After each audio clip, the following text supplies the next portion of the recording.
Yeah, let's go. My name is Sheik Mozart and I'm here to explode important media topics with kids ministry pros. Whether you got a mega budget or just minimal dough.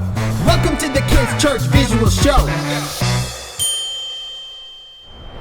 Hello and welcome to the Kids Church Visual Show with Sheik Mozart. I'm Sheik Mozart. This is the show that wants to help you visually communicate the gospel to your kids. On this episode, we're going to dive a little bit deeper into visuals and leading volunteers. But first, let's hear what you had to say. Who is your favorite team member? No, I think for my church, probably the nursery and preschool workers, because I'm a nursery and preschool mom. So I have a 4-year-old and a 1-year-old. And so those are the people who are investing in my kids right now. And so they are 100% my favorite people. Although I am married to the youth pastor, so the youth pastor also is a favorite team member. Well, I mean, I get to say this kind of easily because I'm going to say my immediate boss, because he's the one that I work the most with, Josh Mulvihill. So we went divisional, so I can say that without getting in trouble with anyone. So like, Josh is my favorite. Okay, so my team is me, myself, and I. So can I be my favorite team member? But really, it's the people that I connect with. I don't really have a team, Sheik. Me? Jesus is a better answer. Jesus is a better answer. I think my favorite team member has to be my husband. He has always stood by me in everything I've done. I mean, there were years that we jokingly said that he was supporting my habit because my habit was kids ministry and I was not getting paid and he was doing the hard work. But he's always there. He's always been around and he's always supporting me no matter my crazy ideas. I really, really like our marketing director. She's awesome. She does a great job. Her name's AC. She's in Florida at Seeds. Yeah. So her and we have a great time doing ministry together. So we definitely spend a lot of time on the phone talking. Nah, you're good. My favorite team member right now is a guy named Dave Shields. He is in his late 60s. And this guy is the Energizer Bunny. He reminds me of me in my 20s, that everyone be like, man, Kenny just never stops. And this guy keeps me on my toes. But he is faithful. He is committed. He is all over the place. But my gosh, the kids love him. The leaders love him. I love him. And he is a fountain of youth, bottled up in a grandpa form. Dude's amazing.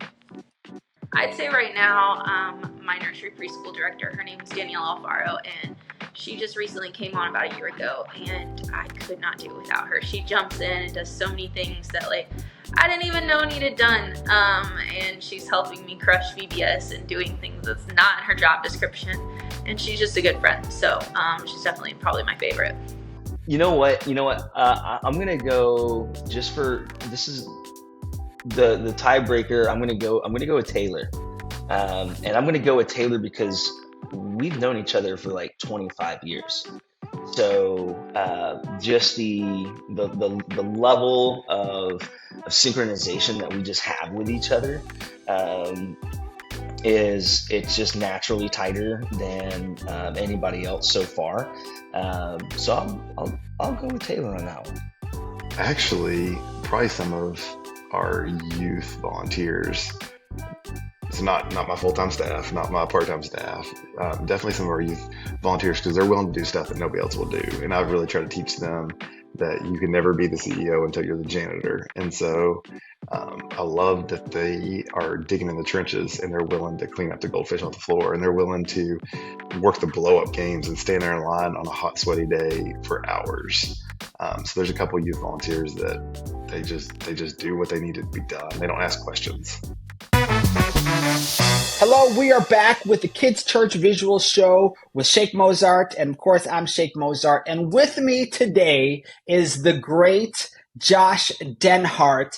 You may have seen Josh in so many different places in the kids ministry world, and I'll let Josh kind of talk about his journey a little bit. But my first time seeing Josh was with Kidmin Science, and now Josh is with leadministry.com and just doing some amazing things. Josh, welcome to the show. Thank you. Thank you very much. Yes, there are two main things that I do. Of course, one of them is Kidmin Science. It's, super, super fun, high energy, science inspired, Christ focused resources. One of the main things that I do is called The Amazing Chemistry Show. It's a 32-foot stage production, fire, explosions, foam, liquid nitrogen. I take the stage and share the good news of Jesus in a very visual and very memorable way. So that is one big side to what I do. A lot of people know me for kind of that gospel, right? That kind of outreach piece. But there's an entire other side to my brain. And this is kind of more of the lead ministry side. So leadministry.com is something that I do. And from the lead ministry side, I'm helping leaders get organized. I'm helping leaders stop the revolving door of volunteers and ultimately prevent ministry burnout. So on one side, it's kind of the evangelism piece and all of that. That's cool. But on the other side is more like leadership, church administration. How do you lead at high levels and not die on the vine? Yeah, that's a big deal, and I love that you've really kind of dug into this world. You've got a podcast, you do coaching. Tell us some of the things that you offer through Lead Ministry.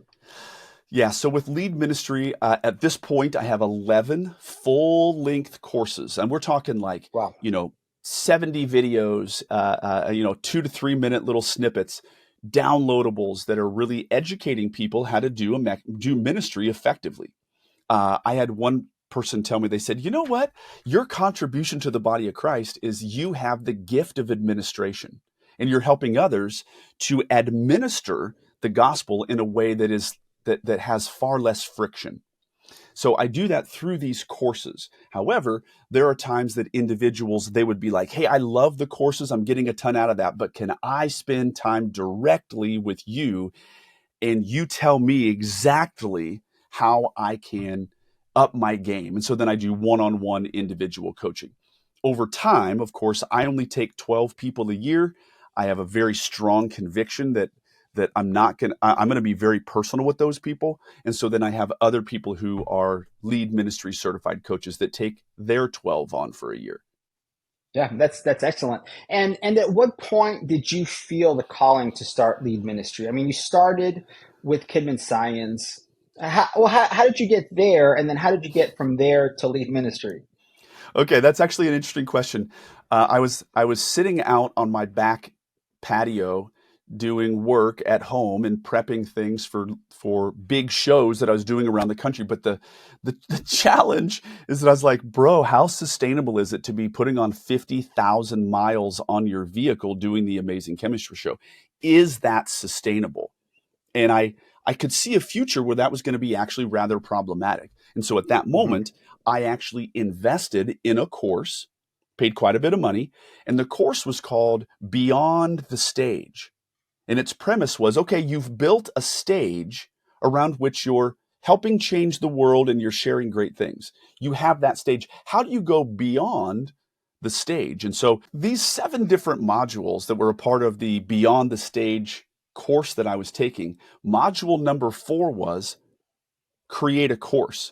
And I was like, I'm done. That's it. And so then I didn't even actually watch the last 3 modules. I was like, that's my angle. And so then I purposed at that point, took about 11 months, and I wrote the very first course, which was called Lead Volunteers. And I was helping educate people through a course about how to train, retain, recruit, and ultimately multiply yourself in ministry. So that first course was certainly a lot of work, but it was extremely successful.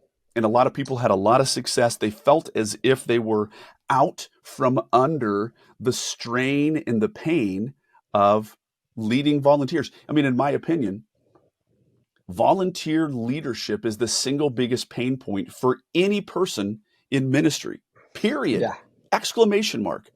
And so I wanted to help solve that problem. And the way that I sought to achieve that was through a full-length course. Yeah, that's excellent because it is such a universal issue for everybody. And interestingly enough, that's a great segue into what we're going to talk about today, which is using visuals to communicate with volunteers, to recruit volunteers, all those things. And you are 100% a master of it. Here's where I want to start. Just kind of in the most kind of big picture way possible, why do we need volunteers in ministry and specifically in kids ministry? Okay, yeah, this is huge. Bottom line, we are never going to be able to hire to meet all of the needs. That's never going to happen. Beyond that, I want to be so bold as to say that there was never intended to be that way. There is actually, I would say that enlisting people into ministry is actually a beautiful means of disciple making. Having them sit and get is not going to be growth, but having them participate into the life of the ministry and actually like feel the field. Okay, here it was. I was a high school kid, you know what I mean? And I was on the football team because that was the thing to do. Bro, I stood on the sidelines. I don't want people to stand. I want them to feel the thrill of the field. And that's disciple. They can grow in Christ through that. So we need to get people involved. And however, we need to get them involved in a way that doesn't destroy us as leaders. So how do we do that? One of the ways is through strategic visuals, to be honest with you. Yeah. Yeah. And that's what we're here to talk about is strategic visuals in communicating with volunteers, all that stuff. So I don't even know where to start. I mean, I saw a little bit of what you have and my mind is blown. So I guess, how do you want to start the conversation? Okay. Well, I would say this, that I want people who are listening to begin to think about their work in two very, very, very broad and different categories. And I'm going to go so far as to say that we need to swallow two different types of pills. Okay, I have these pills on the screen, as you can see, and one of those pills is the red pill, okay? And that is working in the ministry. And there's a difference between working in the ministry and swallowing what I'm going to call the blue pill, which is working on the ministry. Now, we'll dive a little bit deeper into this, but I want to show you, here's an example of when I was working in the ministry. What was I doing? Josh, as an individual pastor, a kids pastor at my local church, multiple times a year, I was allowed to set up a display. Well, what was my display for? To get volunteers, right? And so all of a sudden, I was taking time out of my day and I was physically grabbing tables, I was pulling up banners, and I was working, stay with me, in the ministry. And then I had an idea and I said, you know what? What if I swallowed a different pill? It was still work, but I built a diagram that could allow somebody else to do this and not have me present. So here is a visual of that diagram. Now notice, this took me work. I swallowed that blue pill. It wasn't like this all of a sudden, Sheik, this didn't magically appear. This was a set of work. And what did I do? This right here. I had to come up with, like, what would be the check marks that somebody would need to do. I had to actually pull out a graphic and pull out a rectangle and put a couple of rectangles together. I had to make a circle for the balloons, whatever. But then somebody could look at this and go, I call this the Caveman Factor. It's like, right? Me see, balloon go here, right? Yeah. And then this is the top view. And I want the banners to be here. I want the balloons to be here. By the way, I want the basket and pins to be in the middle. Why? Because I've done this a dozen times, and this is exactly how I want it to look. Trust me, I have a method to my madness. And so that was, in a sense, swallowing a different pill. So by the way, this isn't totally glorious in terms of a visual, but does it need to be? This visually communicates. We're talking about church visuals. This is a church visual that allows somebody else to do the work of the ministry, feel fulfilled, and I myself did not have to be as directly involved. Does that make sense? Yeah, completely. And as I look at even that, there's kind of these two thoughts that strike me automatically. Number one, I love the economy of it. Because you're not spending 20 hours creating this visual, it communicates so quickly. But also, I can think about even in my own life as a leader, there are times where I kind of will gatekeep information because I think in the back of my head there's this like knowledge is power, So if I can hold on to that information, then I'm more and more necessary, But to kind of democratize that process and such, it's the simplicity of it is its brilliance, because I think if I say that it's simple, it might sound a little bit derogatory, but the reality is what makes it brilliant is how simple it is, Right. And the interesting thing that you brought up is you said, it doesn't take me 20 hours to create that visual. But let's envision just for a moment that it did take me 20 hours. Can you stick with me on something? I'm going to go off-roading for just a moment. Okay. Let's envision that it did take me 20 hours to create it. And this is going to be a one-time investment. Can you agree with that? Yeah. I spent time creating that graphic. And now, but I created it once. Moving forward now, it takes me 0 hours. Right. And I'm now actually buying time. By me creating this one time, I now have, it's paying me future dividends. Let's say that it would take me 3 hours to set it up. Let's say even 2 hours to be realistic. So now I have 2 hours, year one, 2 hours. The later on in the year when I didn't set it up, I have 2 hours that I don't have to set up. I have 2 hours that so far, even in 1 year, I have 8 hours positive. So my investment of 20 hours has now earned me 8 hours in return. I call this ROTI. I'm sorry, I'll go back to that screen for just a moment. I call this return on time invested. Yeah. Time is the critical piece. I put an amount of time in, and it's now kicking me out time dividends. Right. and those 20 hours invested is also helping you disciple somebody else who's doing it. Welcome to my world, bro. Welcome to the entirety of the ministry that I lead. I'm doing this. I'm helping other people all across the country. This is the type of work that I do. You just hit it on the head. It's mind blowing, and I can't get over just how impressed I am at this. Why do you think it is that it takes a moment for these ideas to click? Well, I could almost get emotional right now because it's truly the beauty of the body of Christ. Mm-hmm. You see, this is I'm this weird thumbnail. That's just my contribution. But with that thumbnail, I'm able to kind of crack a little bit and pick up the sticker that's stuck that nobody can seem to get off. I am actually the guy. I'm just a unique weirdo. And this is my beautiful yet bizarre contribution to the body. And you're better now. You're better because of it, because my use of my gift has now caused you to be enlightened.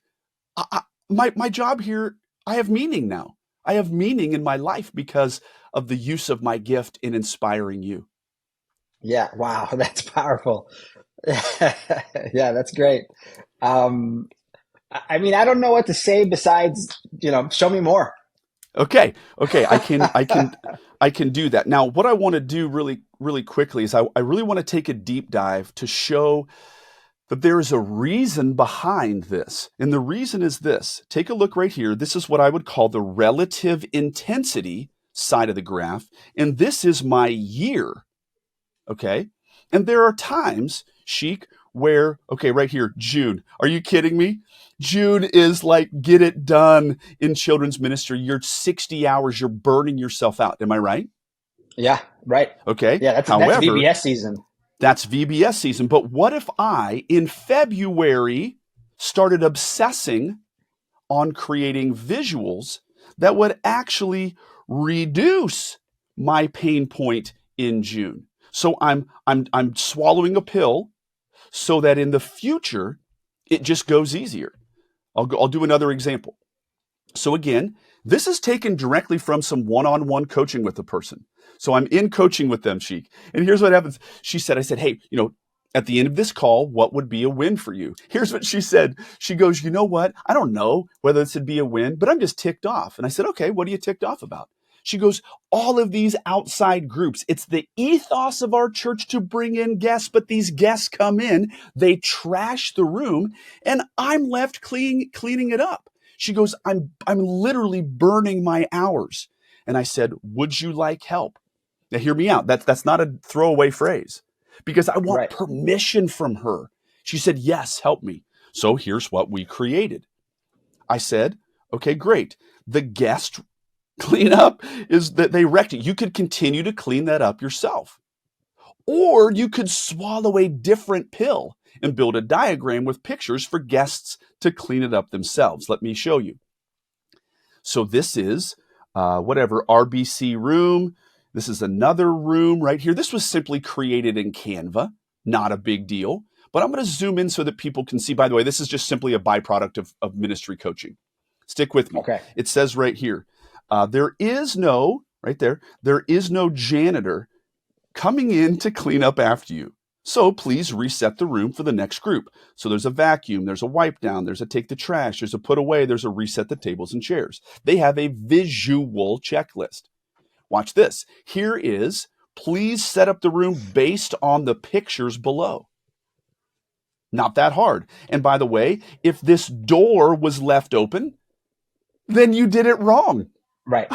If the chairs aren't set up like this, you did it wrong. And so the way, watch this now, this is crazy. They get a key to that room. And when they're given that key, they're handed this laminated piece of paper that says, you hand us back this laminated thing, and then we're going to write your name down. And by the way, if you don't do it, we're going to know when the next person comes in, they're going to come to us and go, didn't look this way. Okay, so you're not to blame, they're to blame. There's a little bit of accountability here. And so that's pretty powerful. I'll do another one for you.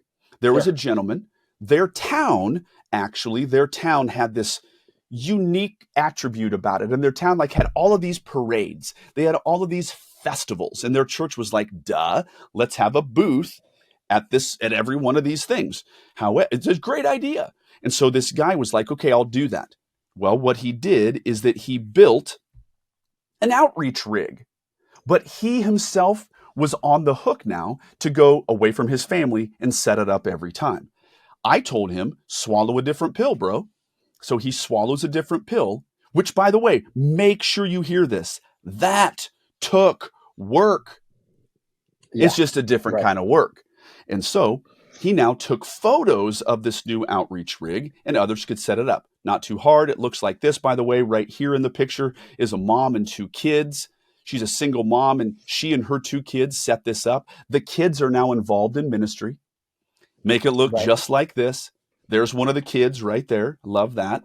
And all of a sudden, this is just simply a byproduct of ministry coaching. Somebody who happens to have the gift of administration is allowing somebody else to think about a problem and solving that problem differently. Now, you may think, wow, big star for the guy who is now had these pictures and other people can set it up. However, he was now on the hook to go back out there and tear the stupid thing down. And I said, bro, swallow a different pill. And he took photos in arrows so that it could be properly packed out. Here it is. So this is not high tech, but it is a digital. Now work with me. We're on the Church Visuals podcast. This, my friend, is a visual that serves the church. How? Because they now, like any caveman, could pull this off. Mm-hmm. By the way, the individuals who set this up and put it back in, they feel good about their lives because they did something for the kingdom, and I allowed them to be autonomous. They aren't dependent on me to lay up treasure in heaven. Can I have an amen? I'm fired up right now. Amen. So this is achieved through ministry coaching. I educate people. now. Here's what I would say to the crowd that's out there. Bottom line, after every event, do a post-event debrief that says, what sucked? What did we hate? Okay. And here's what I want to say to you. Well, one time after we had this huge event in our town and whatever, it was like 6,000 people came through the life of our church over 3 days. And we were exhausted, man. We were like peaking out for the amount of time. And like, it was really, really, really hard on us. Okay, fine. That's great. And I was like, here's a goal. After our post debrief, I am never going to be here at 11:47 ever again because I know this event is coming around next year. What could we do to never have 11:47 p.m. ever again? So get this, the event was in October. We were like peaking out in terms of like working in the ministry, red pill, red pill, red pill, red pill. Well, that was October. November came around. Now watch this. This is where the discipline comes in. Most people are like, man, flush that event. We're done. Move me on to something else. No. November, the event wasn't done because I went back and I said, how can I fix things that were a burden to us this year? The event wasn't done. So in November, in my downtime, I solved future problems. And that was paying us future dividends. So then the next year, I'm like, here's the deal, man. Take a picture of what the foyer looks like and how that little guest room by the fireplace and the books are there and the chairs are there and the little circular table is there and the mounted picture on the wall. Take a picture of all that stuff. Why? Because every bit of that had to be taken down, put into a closet, and then at the end of the event, it has to come back. But guess who's the only people who know what that looks like? Me. And so now I'm on the hook to set that back up. No more. Not happening. Now, watch, this is the beauty. I got goosebumps. Now anybody can do that job. Right. And let's say that it's a brand new person to your church and like, I don't know, man, I guess I should get involved. But if their involvement is royally painful for them and they're standing there slack-armed, they're like, I wished I could help. But no. I hand them a laminated sheet with arrows and a few words. And they're like, dang, man, you're on top of your game. And they're like, that was so easy. And I can see that I made a difference. Could I do this again? And I'm like, yes, that's part of watch this now. This is now a retention strategy. That sheet of paper, it's not only a recruiting strategy, me saying, could you do this? And they're like, well, that'd be easy. Great. Recruited, done. Right. It's a training strategy. Here's exactly how you can do it. But it's also a retaining strategy because they're like, that was so easy. I would love to work with this guy again. Now, if I could, I would have a football and I would slam dunk it right now and just be like, spike the ball. It's recruiting, it's training, it's retaining. Right. I think about this too. From a kids' church perspective, this whole show is about putting stuff on screen in kids' church. Well, set up and tear down. You drop a picture of what you want the room to look like on your projector. And there's so many times at the end of an event or at the end of a church service where I'm so exhausted. People are like, hey, what should we do to tear down? I'm like, just go home. I'll deal with it some other time. But how easy would it be to just put up a picture on the screen and say, make this room look like that picture? Done 100%. And done. Okay. Without having to communicate, this goes here, this goes there, this goes there, all that stuff. Okay. No, I have to tell you, you literally teed me up for the next thing. Yeah. Okay. And I want to show you this because I was working with this guy and I said, hey, he was like, hey man, I'm spending 13 hours setting up the stage for the big church outreach event, this big Christmas program. And I said, okay, what if you swallowed a different pill? So now this is very important. He spent 2 hours making a diagram. That was time. But then it only took 5 hours for other people to do it. I'm going to show you a visual of that. Now that looks pretty darn intense, doesn't it? Yeah. That's beefy for sure. That's beefy. And what he did is threw this up on this is again, Ministry Coaching 101. He threw this up onto the screen and people had printouts and it's like right here, Snake ate Okay, what is going on? Snake 8 channel. Input 9. This is technical information. But Yeah. other people were able to successfully navigate this, and they didn't have to. It wasn't so hard. Right. So it's working smarter. It's not working harder. That makes sense? Yeah. Yeah. I mean, it's what this whole series is about. It's about Yes. using visuals to do ministry better, and Now, I think, yeah, go ahead. yeah. Speaking of which, I do want to show you this visual. Sure. So, by me spending my time in February or in November when my life isn't as crazy, please notice that by executing my time there well, I just reduced the pain of VBS, Yep. which is coming up. Because truly, this is a really important thing right here. Life and ministry should get easier every single year with more systems. If you're not finding that, then you're doing what's called insanity, which is, insanity is doing the same thing over and over and over and expecting different results. I'm not doing that. And so, but Sheik, I got to tell you that what you said is it really, we need to hammer in on this. Because you said a second ago, at the end of an event, people are standing around extraordinarily ready and willing to help. Yeah. But you as a leader, you have not prepared yourself to allow other people to effectively assist you. So you throw your hands and you say, you know what, just go home. However, watch this. If you didn't have a visual or you didn't have a plan for other people to help, this is what it's called when helping hurts. Can I have an amen? Amen. When helping hurts, because all of a sudden, if it's like, hey, I'm going to turn you loose to set up this room, and you're going to set it up completely the wrong way, now I have double the work. Right. I can actually prevent my own personal burnout by spending time ahead of the event preparing for other people to participate in a way that's going to make a difference in my life, that's going to lay up treasure for them in heaven, and it's going to cause them to want to do it again. I mean, that's the essence of it all. That's beauty right there. Yeah. So I would say this. Do you want it easier? Simple. Build systems.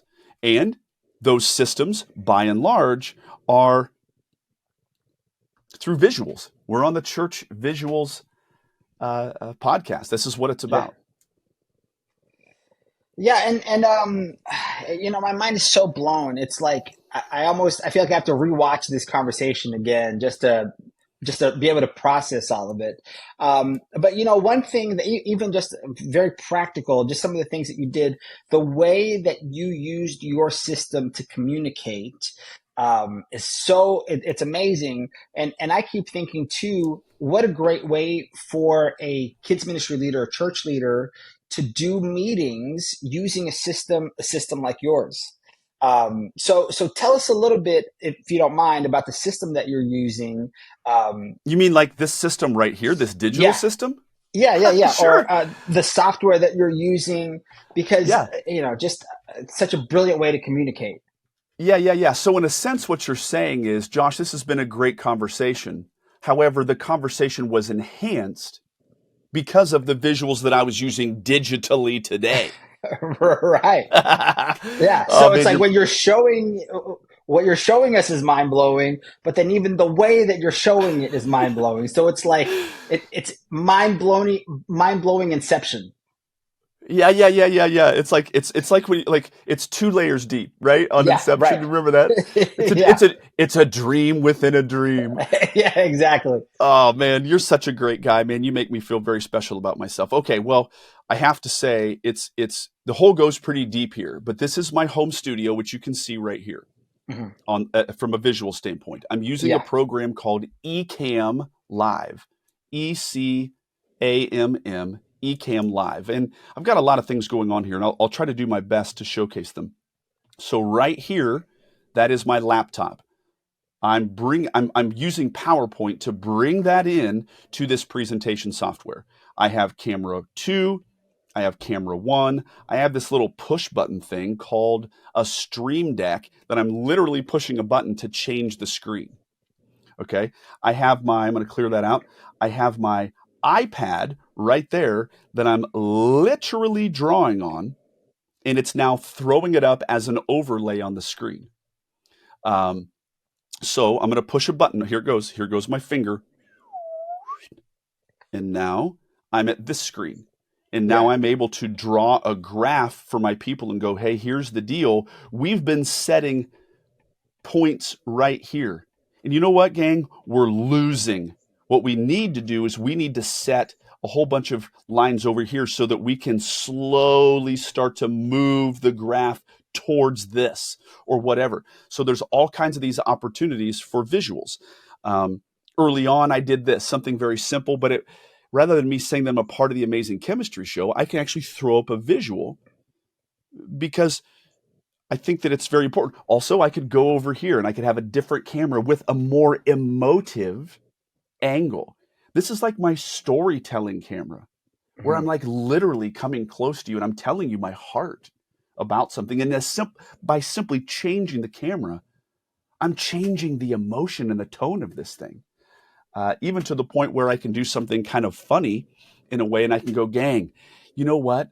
I understand that this visual stuff, I mean, it looks like, whoa, this is like mind blowing. Where do we go from here? And that in and of itself is a funny communication using a visual. Now, why would I go to such an extent? Well, Sheik, because I have a degree in chemistry education. I have a master's degree in effective instruction, and I'm national board certified in teacher excellence. So you're like, well, what the heck does that mean? That means that I have been classically trained in how the brain receives, archives, and ultimately can pull back out content. I know how, watch this. I know this is crazy, but this is me now leveraging all of my classical education about education to make sure that what I'm getting ready to say sticks. Here it goes. I know how information comes into the brain. I know how information is now cataloged within the brain. And I also know how the brain can retrieve and pull that back out. And so a lot of it comes down to how I'm bringing information in. And if I can use a visual on its way in, it's going to be far stickier. And if it's sticky, it's going to stay. And if it stays, then I have a far greater opportunity to pull it out later. Because get this, nobody knows anything unless they can pull it back out and use it. Nope, it just flew over your head. There's all kinds of, unless you can pull it back out, you really didn't learn it. And so that's the philosophy or the foundation of why I would go to such effort, because I want to make sure that what I'm saying is not only archived, but that somebody would be changed as a result of it. So that's why I go to this effort. Now, I have to say, you said something earlier, Sheik, that I think that I want to address, because it's not only something that's true in you, but it's true with thousands of leaders across the country. And you said, I kind of want to protect certain knowledge because I want to make sure that I am relevant enough to continue to have a job. Like if I told people the secret sauce about how I do what I do, somebody else could do the secret sauce and then I'm no longer special. Well, I view that a little bit differently, and I want to continually and consistently work myself out of a job. And I want to multiply myself. Now, the reason why I want to multiply myself is multiple reasons. Number one, I don't want to be the only person in the kingdom that has to do this. Right. I want to have a deep bench of like 4 people that all of us could do this, and maybe even with our own creative spin, because we're different in the body. But another reason that I want other people to do this is because last I looked, the death rate of human beings is hovering right around 100%. And guess what?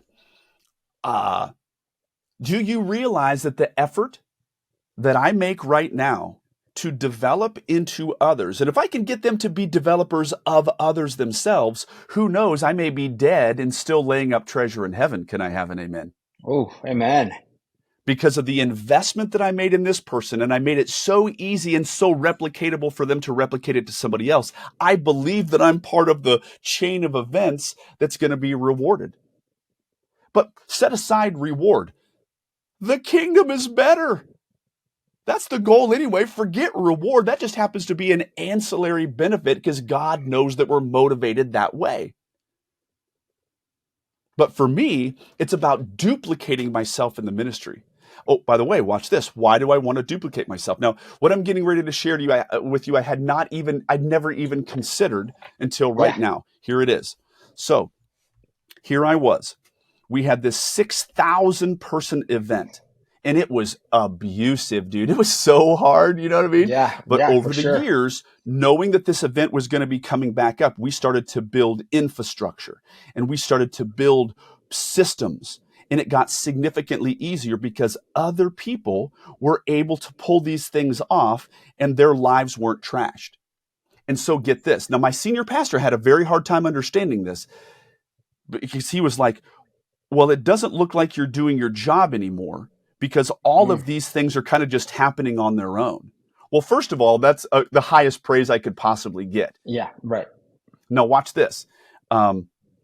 During the month of September, historically, that would be a time where I was going to be completely obsessed and consumed with this big event. Would that make sense to you? The event was in, hang with me, October.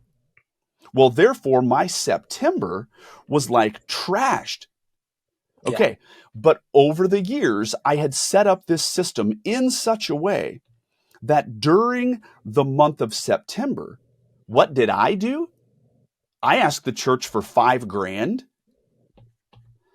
and that empty job trailer, that 5x8 job trailer, and I created a mobile ministry trailer that had everything for somebody to go pull off a block party in their very own neighborhood.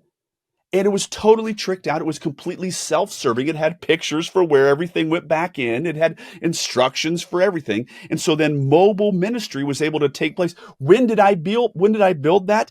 At the most intense time of my year that was now no longer intense because other people were doing my stuff. How? Yeah. Because I swallowed a different pill. So therefore, it's not just about getting other people to participate in ministry. It's freeing me up to do new and creative, awesome kingdom initiatives. Because if I'm stuck doing the 6,000 person event all the time, I got no margin to create a mobile ministry vehicle. But because I worked so hard and I created systems by which other people are able to participate and pull off ministry effortlessly, I now have margin to entrepreneurially pound out something brand new. And by the way, that mobile ministry trailer is still doing its thing 8.5 years later, and I'm not touching it. Come on. Yeah, right. Give me some. Yeah, I love that.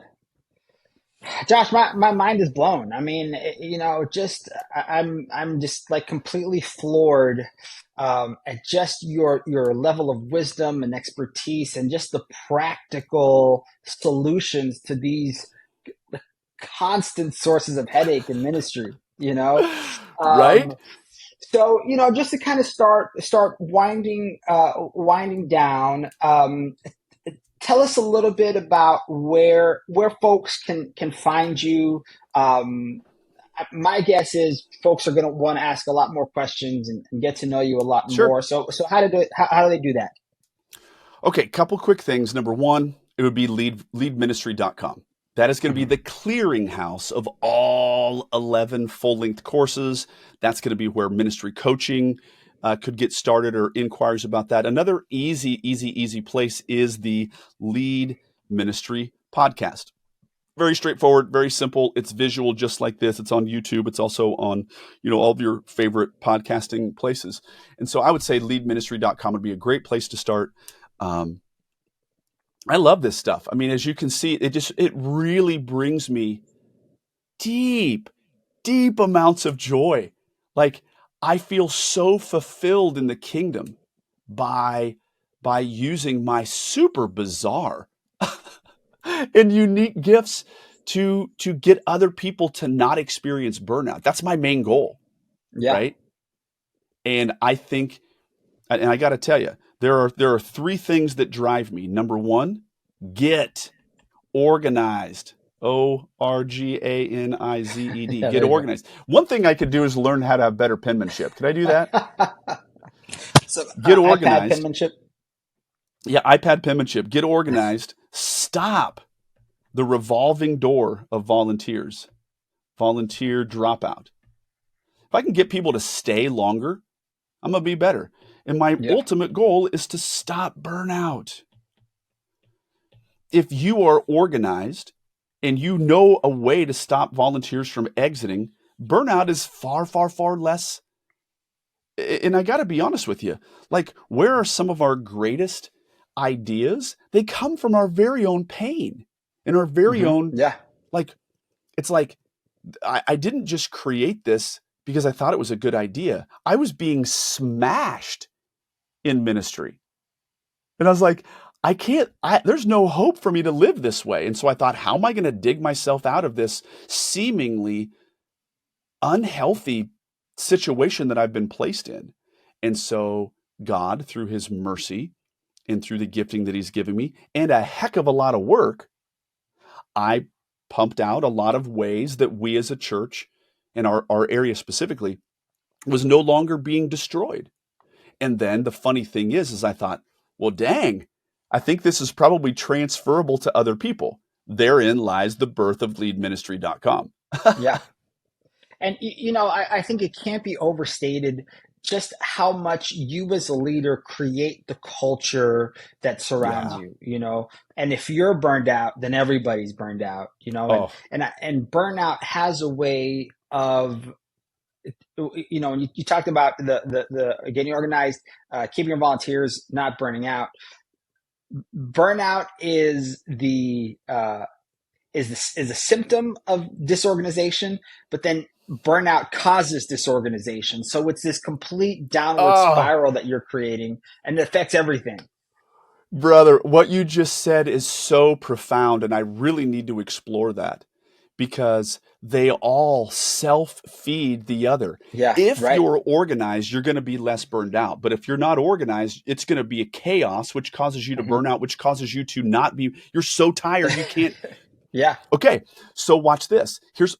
Guys, I got goosebumps again. And I must tell you, this is the reality that I lived in. The very first year I was there, I was burning out. I was dogging out my family. And there's somebody out there who's listening to this, and this is their story.